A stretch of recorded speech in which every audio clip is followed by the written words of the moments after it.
If you want to learn more about a residency program's culture, asking a faculty member what they've learned from a resident is a great place to start. I'm Paul. I've been an attending for 2.5 years, and despite formal roles as a clerkship and course director and a preceptor, working with medical students, residents, and fellows almost every single day, I'm still growing as an educator and looking for ways to improve. The best programs should foster a culture where residents and attendings learn and grow together.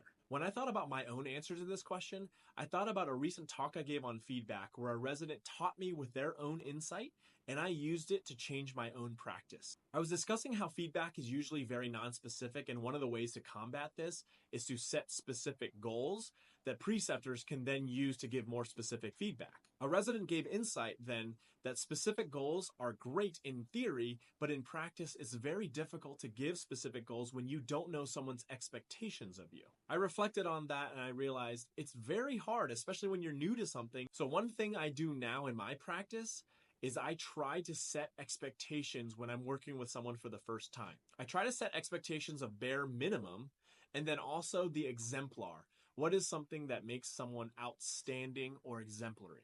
So when I'm working with a new sub-I, a fourth-year medical student, for instance, I might say bare minimum, I would expect you to be able to talk to a patient to get a fundamental HPI or history of present illness. When I think about exemplary, I think about someone who's coming in at that level who can then talk about every single aspect of a GI condition and ask relevant questions. Obviously, that's not an expectation of day one, but now we can have a conversation about goals between the minimum expectations and then what is exemplary.